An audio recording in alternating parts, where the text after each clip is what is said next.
26, 2021. I'm Ken Calhoun, your host, president and founder of Day Trading University and Trade Mastery. And today's broadcast is internally sponsored by my Trading Open live room. You're certainly encouraged to join if you're not yet a member and take a look at our best picks 5 days a week and get answers for both swing and day trading, breakouts and gappers each day as well. Anyway, if we start off with a look at a broad market, you can see we're up here at new highs, currently parked right under the 4,300 in the S&P. One thing to pay attention to next week, and this is a volatility signal, is keep track of how tall the candles are next week relative to the past few weeks, because we've had a lot of choppy, flat, narrow days, right? These little itty bitty tiny candles mean not much intraday trade opportunity. For some days, even though we've managed to find quite a few good runners like yesterday's Virgin Galactic, SPCE, and ALF, and all the rest of it. What I want you to keep an eye on is the height of the candles and the pattern to look for. This is a very important pattern, is one kind of like over here. You see this where you've got increasing whole real body heights of the candles on a breakout. So if you see an increase in candle heights, that tells you you've got an excited amount of buying, either here in the, well, this is the S&P, but in the charts that you're looking to trade, look for increasing candle heights, okay? So when the market's up at new highs, we're gonna use just the obvious 4,300 resistance, 4,200 support. Now, as I mentioned to you good folks last week, I told you whenever the market loses this gets under this red line, which is the 50 simple moving average line, frequently it'll pivot back off of it. And that's exactly what happened last week with Monday's meteoric rise up to just around 42.20. Now, the other thing that you want to pay attention to, as always, is the VIX. And the VIX is way down here in the 15-16 region. But we do have little bullish lower shadows.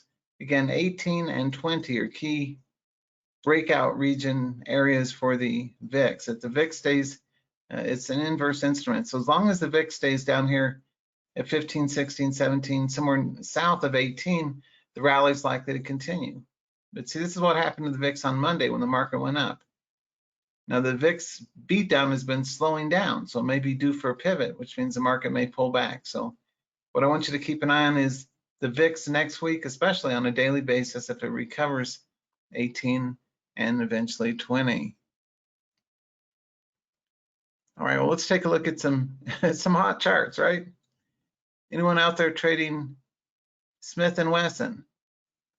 I am. I'm currently long swing trading this, but I'm nervous long because we have a shooting star, as some of you had mentioned before today's broadcast. So a shooting star yesterday in Smith & Wesson. So manufacturer of fine farms, this guy skyrocketed from $20 to $30 a share in just a week. Bum, bum, bum, bum. Lock and load. Stay frosty. We want to go long over 30. I'm going to scale in over 32 myself. I wisely did not scale in yesterday, but I will be scaling in if it breaks 32 and again 34. I will sell my my shares if we get under 30. So I'm trailing a stop just under 30 in Smith & Wesson. That's obviously one that you want to keep an eye on next week as well. Now we're going to look at Virgin Galactic on a day trading chart momentarily, but it had a really good day yesterday. For swing traders, I want to turn your attention to 3D. We called the long for members right over 30 back on, I think it was Tuesday, on the big run day, right? 3D went all the way from 30 to 38 in a single day. One of my smart traders, Wendy, had mentioned this one a couple months ago, and she was right. It's been quite the runner. On days where it runs hot, it runs really hot. So 3D ran 30 to 38 in a single day. It's cooled its jets, but it looks like it wants to break out over 42. So for that reason, I'll be looking to trade 3D for a swing if it breaks over 42 next week. Sometimes these large candles can act, it's kind of like a jump start to a car. And one of the patterns that I look for is a wide range candle at the right side of a bullish cup, which is what this is. A bullish cup pattern with resistance right under 34. The large candle led it to spike on up to new highs in a really good pattern. So 3D looks good.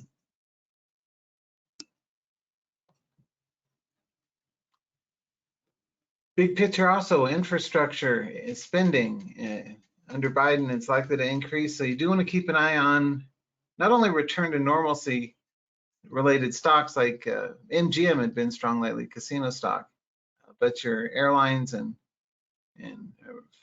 restaurant tours and all the rest of it. But in support of all that, oil is in demand, and you can see one of our favorite oil stocks, Occidental Petroleum, OXY, the ticker, has an especially good breakout. And I'll be going long this one over 33 in my own capital trading accounts if it does break and hold to new highs over 33 early next week. This is a really good breakout in progress. One of the technical patterns that I want to bring to your attention is a really simple one, not just the uptrend, but the fact that the color of the candles is green 5 days in a row. And if you ever, I like at least 3 green days in a row, but if you get 5, that's an especially strong little breakout uptrend, right? Because there have been buyers dominating price action in this chart all of last week, and that lifted it from 28 to 33. So what I like about it is that it's not too extreme. It didn't go like 28 to 40. It's currently not priced right under a multiple of 10, so it's not at, say, 39 or something. So I don't buy right under the multiple of 10s because that's often where things stall. So this is an early cycle breakout, and I like it too because it's broken out of its earlier cup, and that's a pattern. Wide range candle at the right side of a bullish cup. Even though it kind of just chopped around for a week or two, it finally lifted up last week nicely. So OXY and others in the oil sector, whether you're looking at, say, Marathon Oil is another one. It's not as good though. Here's MRO. Like an eye test, which one looks better? That one, MRO, or this one? And I would say obviously this one, right? Occidental Petroleum. This illustrates another concept that I like to teach in the live room, is how to capitalize on, first of all, how to decide what the heck to trade in the first place within an industry group. You know, for example, if you're looking at airlines, you look at Delta, Southwest, American, whatever you're looking at, you want to look at the relative strength of the charts, because you don't want to trade, you could trade it all, but it's best to focus. And so I like to help traders identify which charts are most likely to run based on the relative strength. For example, in the live trading room, you know, people were asking about Marathon, which is another oil service stock, but I wasn't too enthusiastic about it. And the reason, there's a couple of reasons. One is a lot of red candles, not too strong of a trend, and the range is not very good. The range on this chart is only 9.5 to 14. The range on this guy is what, 23 to 33. So a $10 range. So the range is everything. Well, risk management is everything, number one. But only slightly less important is the range. So it's critically important to look at the range of the instrument to qualify it, to see whether or not your P&L, how to say, whether your risk reward numbers add up. And so you want wide range charts with consistent uptrends that make sense to trade. The longer the trend, the better. And here's another example of a winner that I've covered for my members here for quite a few weeks, Palantir. PLTR, Papa Lima Tango Romeo. PLTR coming off a base of just around 18 a share up to 27. It's been going up. But what's and the trend is your friend, and that's great, and the trend's been strong. But we are currently right near 27. Now, so this guy's gone a full $10. Now this is called a bullish engulfing pattern here, and it's generated a long signal right above the engulfing candle high, right over 20, which is a really good trigger for me. For swing trades, I like trading between, and I don't require this, but it's one of my favorite trade setups.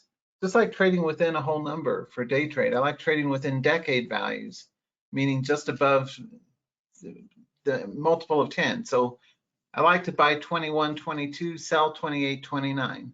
I like to buy 31, 32, sell 38, 39. I never buy nines. So I'm not going to buy this up at 29, but I might buy it on a breakout over the 27 coming up for a swing trade next week as well. And again, for more intel on exactly how to manage entries and exits and what kind of specific signals to look for, I do urge all of you who are not yet members to consider joining my live room at Trading Open. We meet 5 days a week, and we cover both swing and day trading. We're mostly day trading, maybe 70% day trade, 30% swing trading coverage. But no matter what your trading style and your experience level, all traders are welcome, and I've been running the room here for the last 21 years. So you can try it for just 29 bucks for a couple of weeks. And I'd certainly like to see you there. You can get to it by going to trademastery.com/live. Now back to our final swing trading chart. SM is one. Now, if any of you have tickers that you would like me to pull up, limit one ticker per person, okay? Don't be that guy or that lady who says, Ken, what about these 15 tickers I'm looking at? No, we don't have time. I've got about 17 minutes left in today's broadcast. But if any of you have a ticker that you are either trading or considering trading, feel free to go ahead and post it. And I will endeavor to get to as many as I can during the next 15 minutes as we follow up. So always look at what's the good, the bad, the ugly. What's the pros and the cons, the pluses, the minuses, the factors for, the factors against, the ups and the downs of any individual chart. And what do you think I like least about this chart? Usually I hate on the range. That's the first thing that disqualifies the chart. Now, is the range okay on this? This one's fine, 16 to 26. It's got a $10 range on a $20 stock, that's fine. That's kind of near the minimum criteria, but it's a really nice range. So it's got, the range is good. The trend is good. The buying pressure has been good the whole last week, right? Going from 20 to 27. That's a huge range, a $7 range in just a week plus a day up here on the tail end of the chart. But what do I not like about the chart? What I don't like about this chart is the pullback depth and length of time. So what that adds up to is this thing still worth trading? Well, sure, because it's up at new highs. We're price action traders. Given that the range and the volatility and the volume is all sufficient, which this is, this thing trades anywhere between 3 and 5 million a day. So it's worth taking a shot at, in my humble opinion, over 27. But because of this big pullback depth, I would do so with a smaller bet, a smaller number of shares. I always place small trades if there is anything less than, near perfection in the chart. So you still take the shot, but lighter size, because that and it disqualifies it. It doesn't, how to say, makes me less than totally enthusiastic. This one, however, does not have any recent history of selling, even though it did way back in late April, early May. But for the last near 2 months, this thing's been nothing but buyers ever since May the 11th. And so for that reason, this one looks better. Now let's take a look at a few day trading charts, starting with our favorite one yesterday. We had a really big winner for our members in Virgin Galactic, SPCE, the ticker. It took off to rocketed up to near outer space yesterday, going from 40 to 57, a full $17 range on a $50 stock, which is huge. And of course, I got my members in. Let's see where I got them in at. Let's see, SPCE.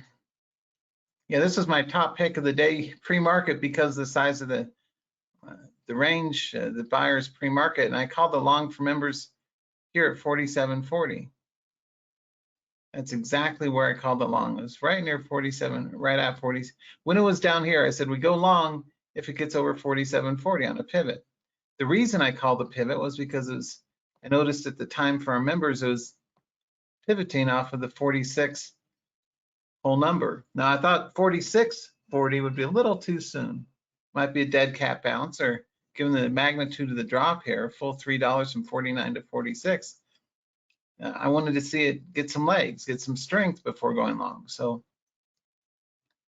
that's why one of the things that I learned the hard way with thousands of stop losses is don't trade bounces unless it's a very unique, particularly strong setup.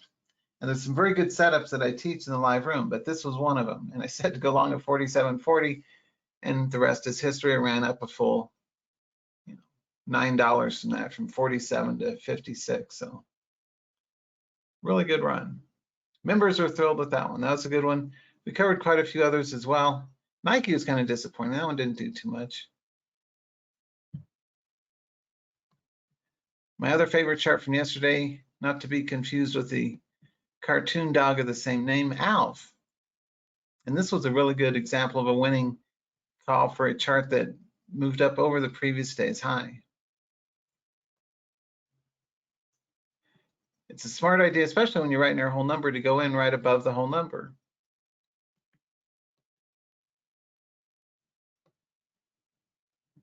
An ascending triangle pattern there, and that led to the breakout call, and it moved really nicely for us.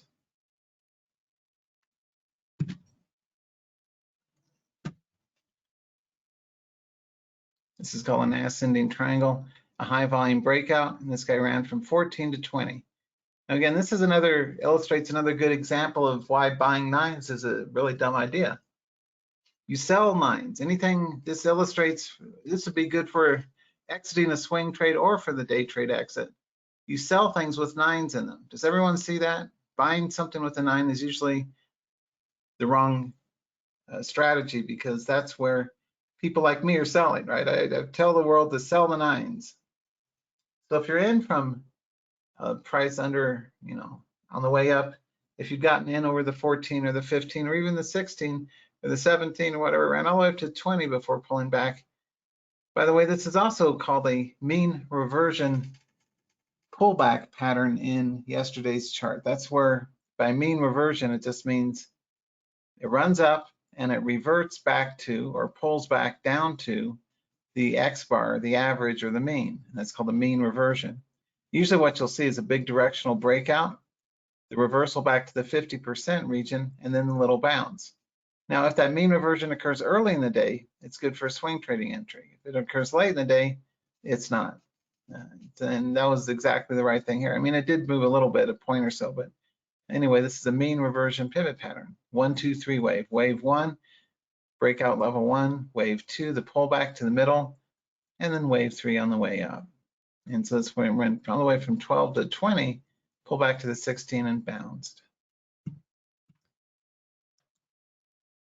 couple of other noteworthy charts before I take any questions. Again, limit one question / ticker per person, please. 3D did a really nice run yesterday, going from the 37 up to the 41 before pulling back. We had a couple of other ones too that were good for quick runs on the open and then sold off. TIGR, one of them, ran all the way up to the 28.70 or so. And this one, PSFE, was really good for a breakout. I called the long on the way up, and I correctly told everyone to sell in real time at 13. I didn't do that because 13 is not a lucky number. I did that because 13 is a whole number, and the slope of the line of the breakout was relatively sharp. It's another pattern. The sharper the line of the breakout, the weaker it is, and the more subject to pullback it is. You get a big spike up, especially at a whole number, you sell the whole number. The strongest pattern is always going to be a 45-degree angle breakout.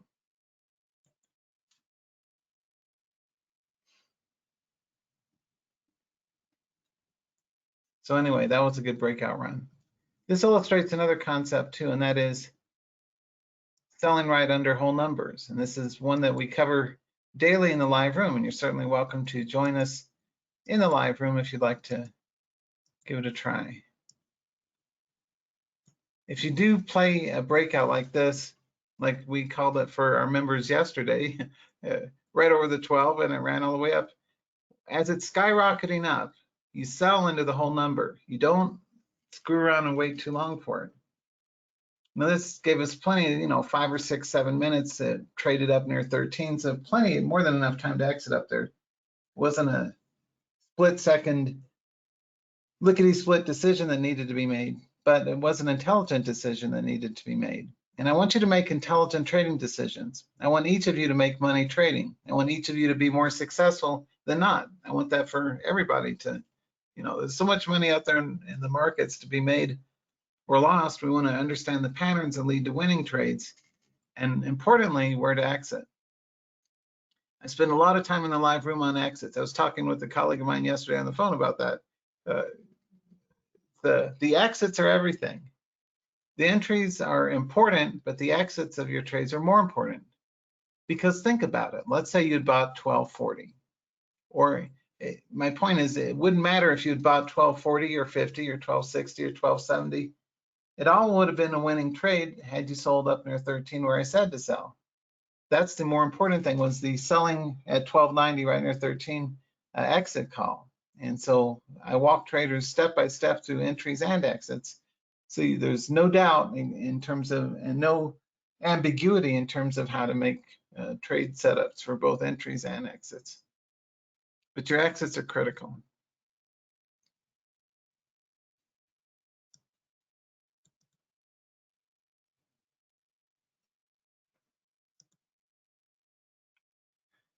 So what's hot? Smith & Wesson has been a big runner for us. I called it long for our members last week, even though, like I said, it's got a shooting star up here. But this is one of the strongest recent breakouts, with firearm sales up, I believe it was 67%. Not that I care about the news. I just happen to remember the headline. But anyway, Smith & Wesson, one of the strongest recent breakouts, but proceed with caution because there's a shooting star up there. Let's see, some tickers. What do we have here? Oh, wow, a lot of comments. Let's see. Good questions, everyone. Let's see, LVS. DraftKings came back to life a little bit, middle of the week last week. And MGM had been relatively strong. Las Vegas Sands looks horrible. I wouldn't touch that with a 20-foot pole. Let's see. How about, let's see, hey, Jose, Yell, let's take a look. YELL.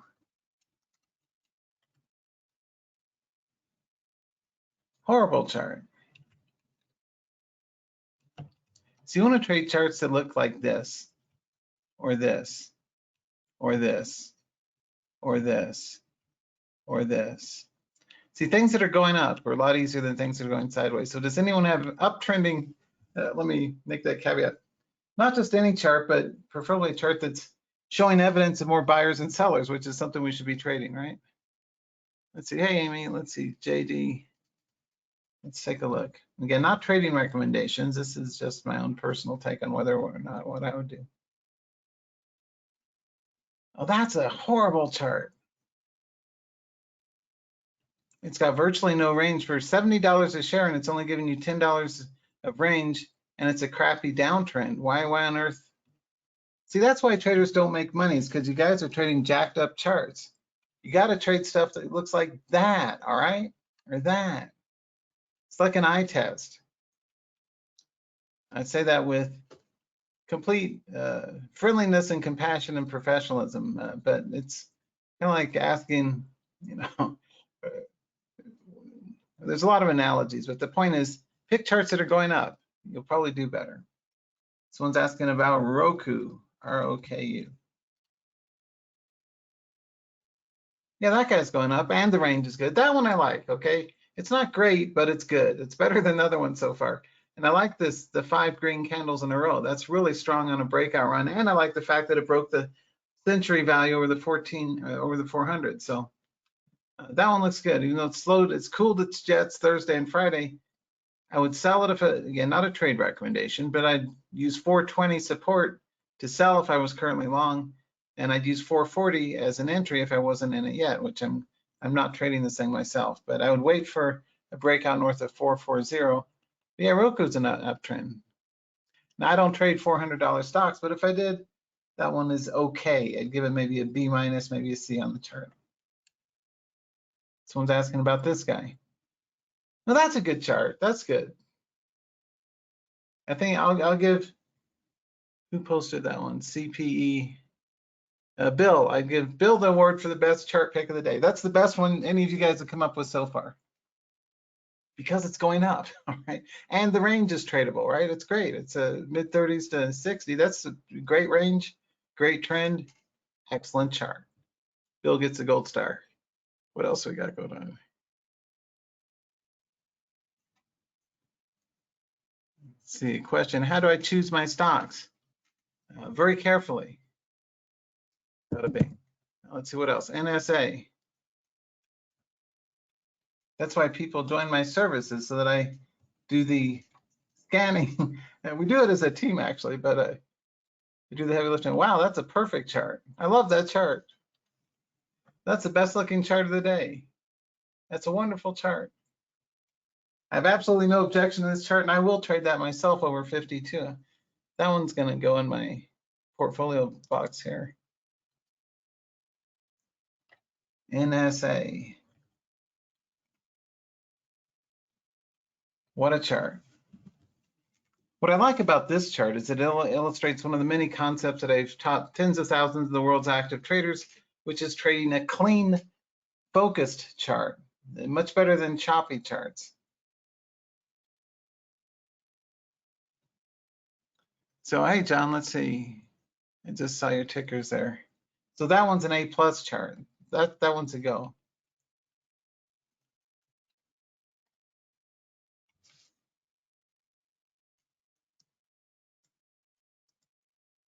See, John was asking about, okay, does everyone see why that's a smart chart? And the other charts that some people had mentioned probably weren't as good potential. Let's see, that's a horrible chart because the range is junk and it's been in a consolidation forever despite the recent breakout. I'll take a pass on that. It'll probably go up, but see, someone's asking about TIGR for swing trade. Let's take a peek. Oftentimes, charts that are ideal for day trades, not good for swing trades. No, that's a horrible chart for a swing trade. Because look at that eye test, that chart or that chart. It should leap out. Success in trading is mostly a function of risk management, of taking small stops when you're wrong, but only one of the core underpinnings, or one of the main things that you want to get right as an active trader is making sure you're trading the right dang chart in the first place. And for swing traders in a market that's had a lot of quiet days, you want to trade charts that have good relative strength. Let's see, a trader asking about WTI. Okay, let's take a look. You guys, just a few minutes left, but thank you so much for asking about different charts. Yeah, that's a great chart. I love that chart. That's a perfect chart for a cheap chart, cheap stock. That's wonderful. I love it. 3 to 5. That's almost a doubler in a couple of months. So that's good. That'll play. That's a wonderful chart. Good pick, sir. Let's see another one. SPOFF. Thanks, John.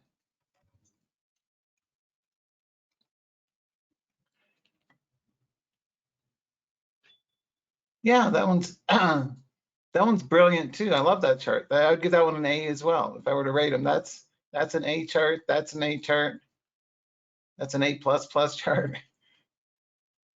That's a good A chart. So that's good. So some great, outstanding chart ideas from you folks. And that's why I like facilitating these meetings.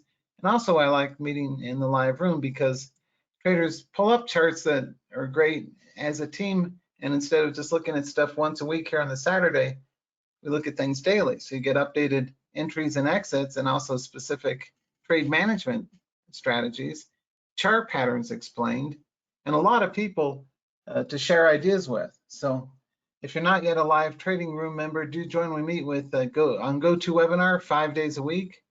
I'm usually there at 8:30 in the morning, and even though our official time is 9 to 10:30, I'm always early and I always stay late. So I'm usually there around 8:30 till 11 is the informal hours. So 8:30 in the morning, so we get a full hour together before the market opens, and I'm there until at least 10:30, usually 11. So do join Trading the Open.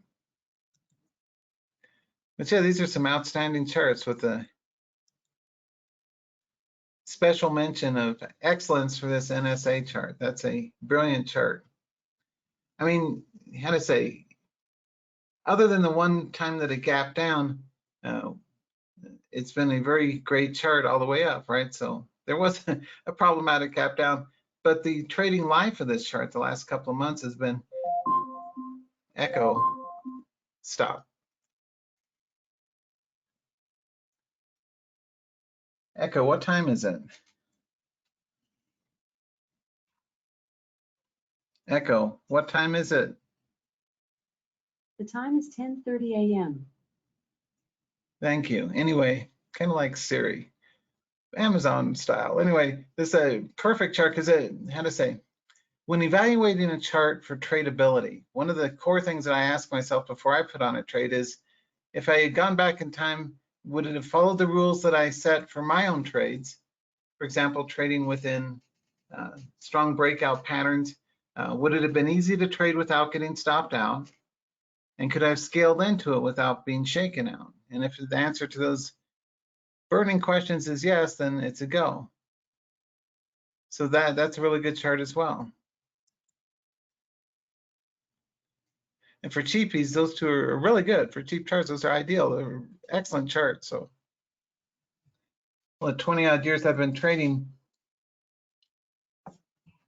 One of the things that, and we're going to wrap up here momentarily, I do mention that the drawback, the challenge for a lot of traders is that you guys often overtrade choppy charts, as evidenced by, you know, half the charts folks asked about, in my humble opinion, were not very good trading candidates, but the other half are. And it's knowing the difference between the two that makes for a good trading approach. You really have to understand things that make sense. Good question from Jose. How do I know when a stock has reached its swing target? Usually 50% of the 90-day range is the point range for an exit target that I use. So for example, this guy ran 22 to 32. That's the roughly the 90-day range. 22 support, 32, well, 33 resistance. So that's $10-ish. So we've got about a $5 target. So if I buy 33, I'll sell 30 or tighten up and expect to get to 38. But yeah, that's a smart question. Roughly 50% of the 90-day range is a good price projection for an exit target for a swing trader, for professional trading. See a lot of other tickers. Let's see. Hey, Bryce. Hey, Sherry. Hey, Fernando. I'll try and get to all these. NSA, we said no. I think GSHD. Here's another one, EXPV. I say, so now that you guys know what to look for.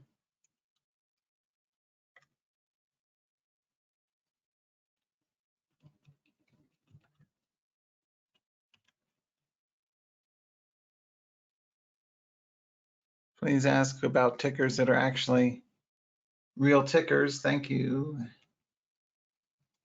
DXCM, or if I misspell it, correct me. Yeah, that's for an expensive stock, it's got a wonderful run, right? From 320 to 430.